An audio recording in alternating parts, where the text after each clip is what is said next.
ನೀವೇನಾದ್ರೂ phone pay wallet use ಮಾಡಿದ್ರೆ ನಿಮ್ಮ ಹತ್ರ ₹100 ಚಾರ್ಜಸ್ ಕಟ್ ಮಾಡ್ಕೋತಾರೆ ಅಂತ ಈಗ ನ್ಯೂಸ್ ಎಲ್ಲ ಬರ್ತಾ ಇದೆ. ಸೊ ಇದು ಹೇಗೆ, ನೀವು ಫೋನ್ ಪೇ ಯೂಸ್ ಮಾಡಿದ್ರೇನೆ ನಿಮ್ಮ ಹತ್ರ ಬಂದ್ಬಿಟ್ಟು ₹100 ಕಟ್ ಮಾಡ್ತಾ ಇರ್ತಾರ ಅಂತ ತುಂಬಾ ಜನ ಕನ್ಫ್ಯೂಷನ್ ಅಲ್ಲಿ ಇರ್ತಾರೆ. ಸೊ ಮೇನ್ ಆಗಿ ನ್ಯೂಸ್ ಬಂದಿರೋದೇನಪ್ಪಾ ಅಂತ ನೋಡೋದಾದ್ರೆ, ಫೋನ್ ಪೇ ಅಪ್ಲಿಕೇಶನ್ ಅಲ್ಲಿ ಫೋನ್ ಪೇ ವ್ಯಾಲೆಟ್ ಅಂತ ಒಂದು ಆಪ್ಷನ್ ಇರುತ್ತಲ್ವಾ. ಸೊ ಅದರಲ್ಲಿ ನೀವು 1 ವರ್ಷದಿಂದ ತುಂಬಾನೇ ಯೂಸ್ ಮಾಡ್ತಾ ಇದ್ರಿ, ಟ್ರಾನ್ಸಾಕ್ಷನ್ ಎಲ್ಲ ಮಾಡ್ತಾ ಇದ್ರಿ. ಆದ್ರೆ ಇವಾಗ 1 ವರ್ಷದ ನಂತರ ನೀವು ಅದನ್ನ ಯೂಸ್ ಮಾಡೋದನ್ನ ಬಿಟ್ಟು ಬಿಟ್ಟಿದ್ದೀರಿ ಅಂತ ಅನ್ಕೊಳ್ಳಿ. ಸೊ ಈ ರೀತಿ ಇರುವ ಸಂದರ್ಭದಲ್ಲಿ 3 ತಿಂಗಳಿಗೆ ಒಮ್ಮೆ ₹100 ಅಂತ ಚಾರ್ಜಸ್ ಅನ್ನ ನಿಮ್ಮ ಫೋನ್ ಪೇ ವ್ಯಾಲೆಟ್ ಇಂದ ಕಟ್ ಮಾಡ್ಕೋತಾರೆ. ಓಕೆ, ಸೊ ನಿಮ್ಮ ಹತ್ರ ₹100 ಚಾರ್ಜಸ್ ತಗೋತಾರೆ ಅಂತ ಬಂದಿರೋ ನ್ಯೂಸು. ಹಾಗಾದ್ರೆ ಇದನ್ನ ಸ್ಟಾಪ್ ಮಾಡೋದು ಹೇಗೆ ಅಂತ ನೋಡೋದಾದ್ರೆ, ಫೋನ್ ಪೇ ಅಪ್ಲಿಕೇಶನ್ ಓಪನ್ ಮಾಡಿಕೊಂಡು ಅದರಲ್ಲಿ ವ್ಯಾಲೆಟ್ ಅಂತ ಆಪ್ಷನ್ ಇದೆಯಲ್ವಾ, ಅದನ್ನ ಓಪನ್ ಮಾಡ್ಕೊಳ್ಳಿ. ಸೊ ಇಲ್ಲಿ ನಿಮ್ಮ ಬಳಿ ಆಲ್ರೆಡಿ ಅಮೌಂಟ್ ಏನಾರು ಇತ್ತು ಅಂದರೆ ರಿಸ್ಯೂಮ್ KYC ಅನ್ನು ಕ್ಲಿಕ್ ಮಾಡಿಕೊಂಡು ನಿಮ್ಮ ಅಮೌಂಟನ್ನು ಫಸ್ಟು ವಿಡ್ರಾ ಮಾಡ್ಕೊಳ್ಳಿ. ನೆಕ್ಸ್ಟು ಸೊ ರೀಆಕ್ಟಿವೇಟ್ ಆಗುತ್ತೆ ಇಷ್ಟು ದಿವಸ ಇನ್ಆಕ್ಟಿವ್ ಆಗಿರುವಂತಹ ನಿಮ್ಮ ಅಕೌಂಟು. ಓಕೆ, ಆಮೇಲೆ ಇಲ್ಲಿ ಕ್ವಶನ್ ಮಾರ್ಕ್ ಇರುತ್ತೆ. ಸೊ ಅದನ್ನು ಕ್ಲಿಕ್ ಮಾಡ್ಕೊಳ್ಳಿ.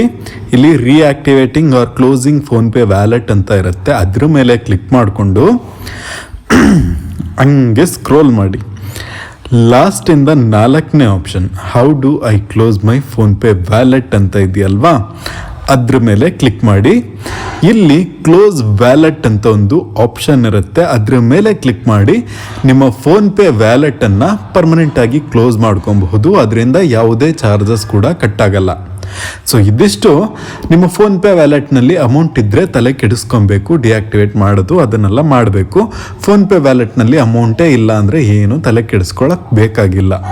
ಸೊ ಇಲ್ಲಿ ತುಂಬ ಜನಕ್ಕೆ ಡೌಟ್ ಏನಪ್ಪ ಅಂತ ನೋಡೋದಾದ್ರೆ, ಫೋನ್ ಪೇ ಅವರು ನಮ್ಮ ಬ್ಯಾಂಕ್ ಅಕೌಂಟ್ ಇಂದ ಡೈರೆಕ್ಟ್ ಆಗಿ ದುಡ್ಡು ಕಟ್ ಮಾಡ್ಕೊಂಡ್ಬಿಡ್ತಾರ, ಅಥವಾ ಫೋನ್ ಪೇ ವ್ಯಾಲೆಟ್ ನಲ್ಲಿ ಮೈನಸ್ ನಲ್ಲಿ ಅಮೌಂಟ್ ಹೋಗ್ತಾ ಇರುತ್ತಾ, ನಾವು ಆಮೇಲೆ ಅದನ್ನ ಕಟ್ಟಬೇಕಾಗುತ್ತಾ?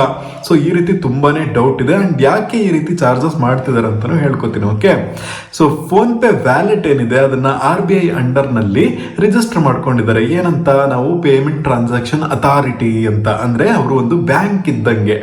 ಸೊ ಮಿನಿಮಮ್ ಬ್ಯಾಲೆನ್ಸ್ ಮೇಂಟೈನ್ ಮಾಡಿಲ್ಲ, ಹಂಗೆ ಹಂಗೆ ಅಂತ 100 ಕಾರಣ ಹೇಳ್ಬಿಟ್ಟು ಈ ರೀತಿ ಚಾರ್ಜಸ್ ಕಟ್ ಮಾಡ್ಕೋಬಹುದು.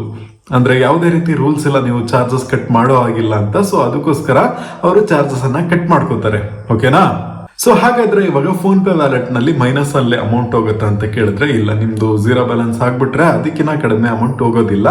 ನಿಮ್ಮ ಬಳಿ ಆಲ್ರೆಡಿ ಅಮೌಂಟ್ ಇದ್ದು ಫೋನ್ ಪೇ ವ್ಯಾಲೆಟ್ ನಲ್ಲಿ, ಸೊ ಅದನ್ನ ನೀವು ಹಂಗೆ ಬಿಟ್ಬಿಟ್ಟಿದ್ರೆ ಅದರಲ್ಲಿ ಮೈನಸ್ ಆಗ್ತಾ ಹೋಗುತ್ತೆ. ಒಂದು ಕೆಲಸ ಮಾಡಿ, ಅದನ್ನ ಫಸ್ಟ್ ವಿತ್ಡ್ರಾ ಮಾಡ್ಕೊಂಡ್ಬಿಡಿ. ನಾರ್ಮಲ್ ಆಗಿ ಯಾರು ಅದರಲ್ಲಿ ಅಮೌಂಟು ಅಷ್ಟು ಹೇಳ್ಕೊಳ್ಳೋ ಲೆವೆಲ್ನಲ್ಲಿ ಇಟ್ಕೊಂಡಿರಲ್ಲ ಅಂತ ಅನ್ಕೊಂತೀನಿ. ಸೊ ಇಟ್ಕೊಂಡಿದ್ರೆ ಕಮೆಂಟ್ ನಲ್ಲಿ ತಿಳಿಸಿ. ಅಂಡ್ ಇನ್ನೊಂದು ವಿಷಯ, ನಮ್ಮ ಬ್ಯಾಂಕ್ ಅಕೌಂಟ್ ಇಂದ ಅಮೌಂಟ್ ಅನ್ನ ಕಟ್ ಮಾಡ್ಕೋತಾರ ಅಂತ ಕೇಳಿದ್ರೆ ಇಲ್ಲ. ಓಕೆ, ಸೊ ನಿಮ್ಮ ಫೋನ್ ಪೇ ವ್ಯಾಲೆಟ್ ನಲ್ಲಿ ಆಲ್ರೆಡಿ ಎಕ್ಸಿಸ್ಟಿಂಗ್ ಅಮೌಂಟ್ ಇದ್ರೆ ಅದರಲ್ಲಿ ಮಾತ್ರ ಹಣವನ್ನ ಕಟ್ ಮಾಡ್ಕೋತಾರೆ. ಸೊ ಇನ್ಸ್ಟಾಗ್ರಾಮ್ ಅಲ್ಲಿ ಯಾರು ಈ ತರ ನೀವು ಫೋನ್ ಪೇ ಯೂಸ್ ಮಾಡಿದ್ರೆ ಅಮೌಂಟ್ ಕಟ್ ಆಗುತ್ತೆ ಅಂತ ಅರ್ಧಂಬರ್ಧ ನ್ಯೂಸ್ ಎಲ್ಲ ಹೇಳ್ತಿರ್ತಾರಲ್ವಾ. ಸೊ ಏನು ತಲೆ ಕೆಡಿಸ್ಕೊಂಬೇಡಿ, ಅವರು ಫುಲ್ ಇನ್ಫಾರ್ಮೇಶನ್ ಅನ್ನ ಹೇಳಿಲ್ಲ. ಈ ವಿಡಿಯೋದಲ್ಲಿ ನೀವು ಫುಲ್ ಇನ್ಫಾರ್ಮೇಶನ್ ಅನ್ನ ತಿಳ್ಕೊಂಡ್ರಿ. ಸೊ ಈ ಒಂದು ಡೀಟೇಲ್ಡ್ ಮಾಹಿತಿ ನಿಮಗೆ ಇಷ್ಟ ಆಗಿದ್ರೆ ವಿಡಿಯೋನ ಲೈಕ್ ಮಾಡಿಕೊಂಡು ಹಾಗೆ ನಿಮ್ಮ ಫ್ರೆಂಡ್ಸ್ ಅಂಡ್ ಫ್ಯಾಮಿಲಿ ಜೊತೆಗೆ ಶೇರ್ ಮಾಡಿ. ಹಂಗೆ ಟೆಕ್ ಎಕ್ಸ್ ಕನ್ನಡ ಯೂಟ್ಯೂಬ್ ಚಾನಲ್ಗೆ ಸಬ್ಸ್ಕ್ರೈಬ್ ಮಾಡಿ. ಧನ್ಯವಾದ.